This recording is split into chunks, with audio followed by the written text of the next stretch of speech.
You are not imagining it. You are not just bad with money. And you are not imagining that the game is rigged. If you feel like you are working harder than your parents did, but have significantly less to show for it, that is because, mathematically speaking, you are right. The cost of existence has outpaced the price of your labour.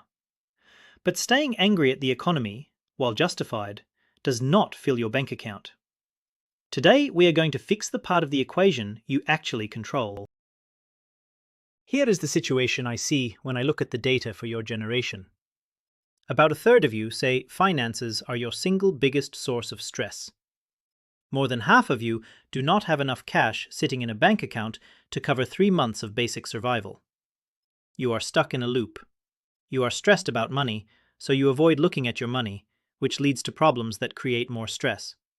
It is a perfect machine designed to keep you anxious. In this video, we are going to break that machine.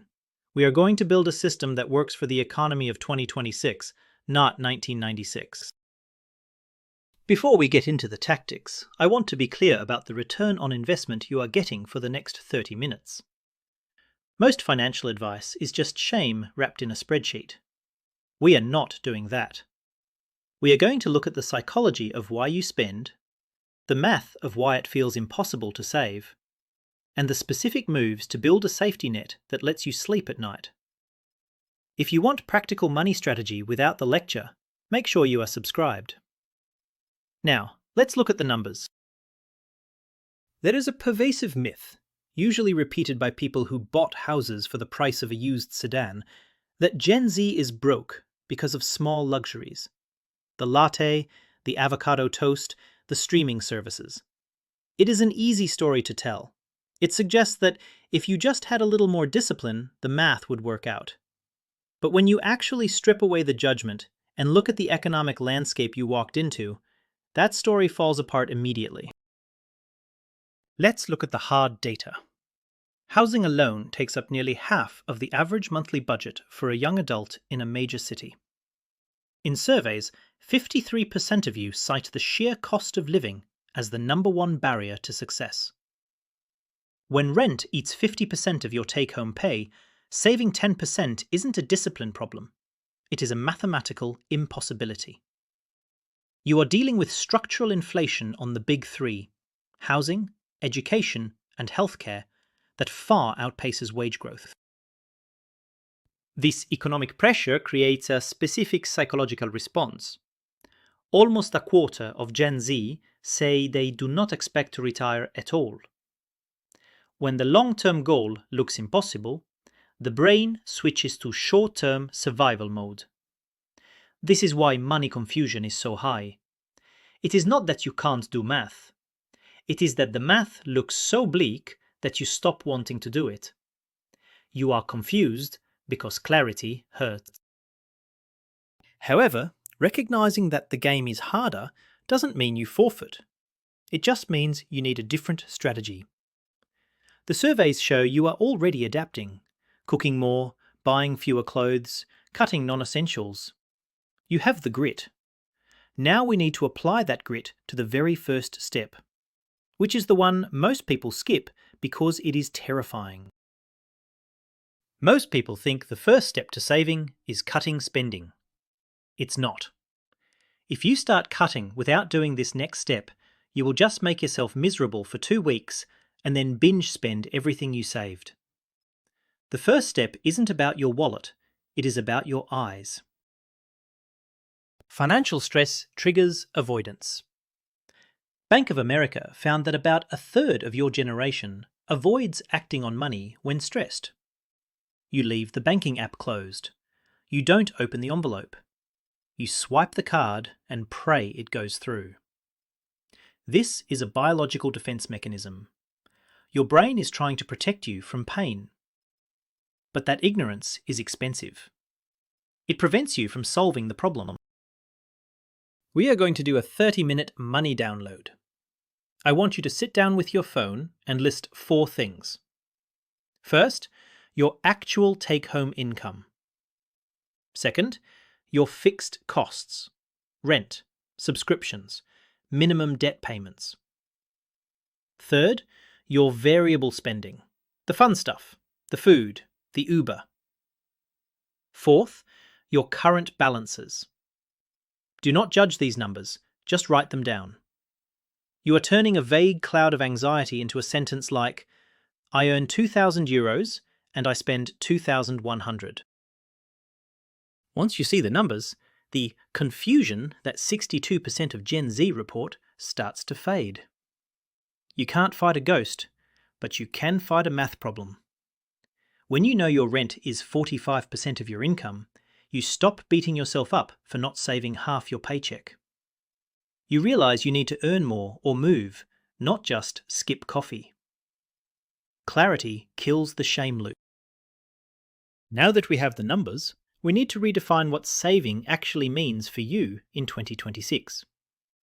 The classic advice is purely about accumulation. He who dies with the most money wins. But for Gen Z, that model is broken. You are embracing soft saving, prioritizing mental health and quality of life over maximizing net worth. And honestly, you are right to do that. Here is the trap though. Soft saving can easily become no saving.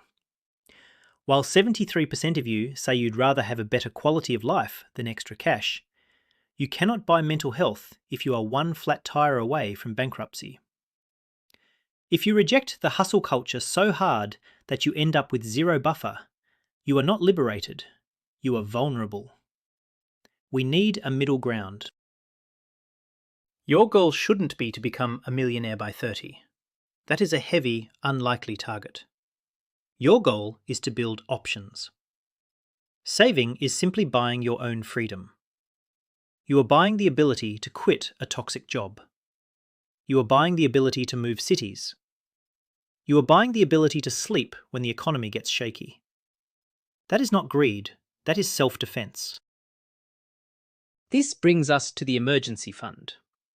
Everyone tells you to save 3 to 6 months of expenses.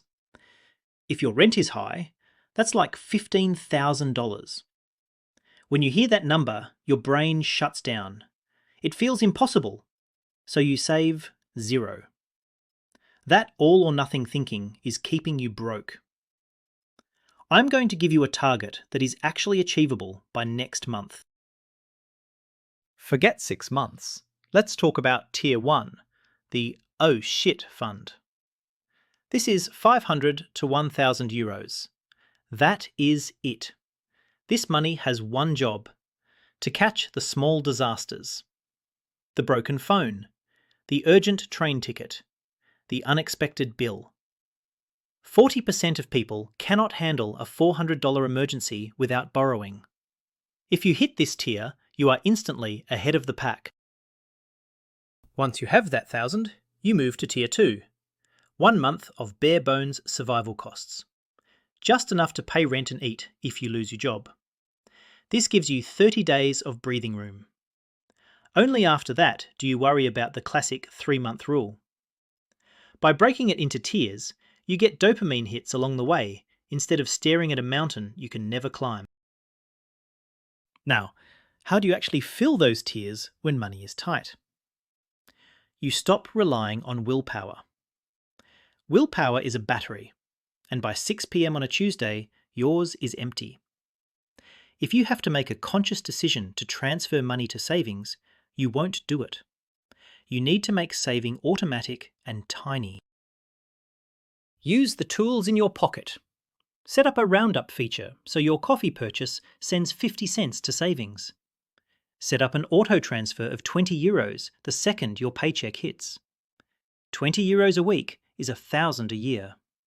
In the gig economy, consistency beats intensity. You don't need to be heroic, you just need to be relentless.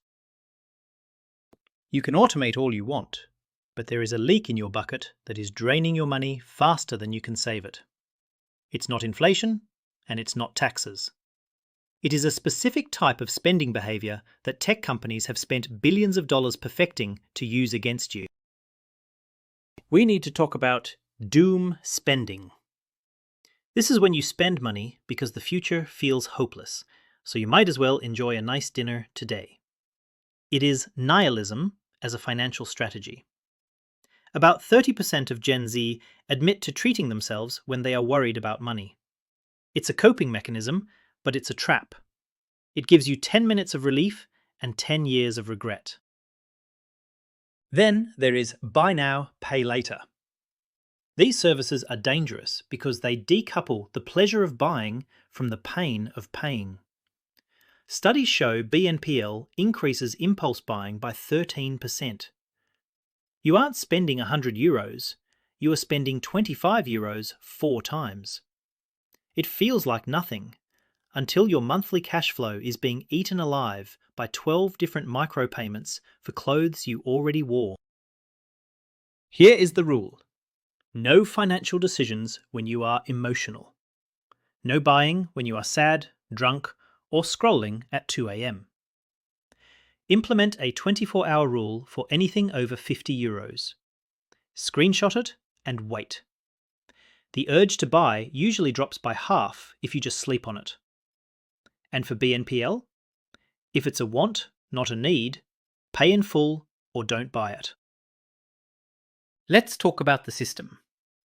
You probably hate budgeting. It feels restrictive. So don't call it a budget. Use a 3-bucket system. Bucket 1 is bills, rent, food, debt. Bucket 2 is future, your savings automation. Bucket 3 is fun, everything else. As long as the first 2 buckets are filled, you can spend the 3rd bucket on whatever you want without guilt. We cannot ignore the environment you live in. Your phone is a comparison engine.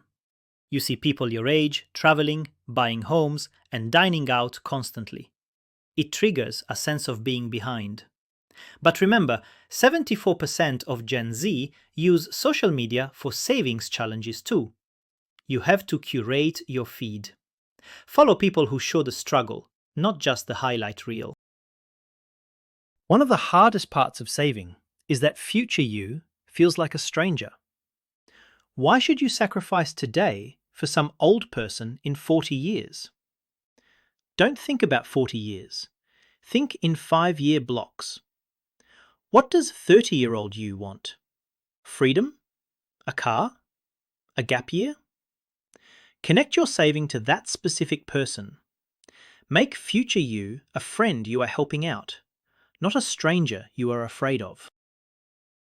Finally, we need to accept that enough beats rich. Breaking financial stress isn't about having $1 million. It is about having enough cushion that a broken laptop doesn't ruin your week. It is about having enough clarity that bills aren't a surprise. That stability is worth more to your mental health than any luxury purchase. The path out of Gen Z money stress isn't a hack. It is a shift from avoidance to clarity, from doom spending to small buffers, from feeling like you will never catch up to realizing you are building your own foundation. You don't control the housing market or inflation, but you do control whether you stay frozen or take the small steps that turn your 20s into the decade you built your safety net. I want to know which of these steps feels the hardest for you. Is it the avoidance, the doom spending, or just the sheer lack of income? Let me know in the comments so we can dive deeper in the next video. And if you found value here, hit like so the algorithm shows this to more people who are stressed about money. Thanks for watching, and I'll see you in the next one.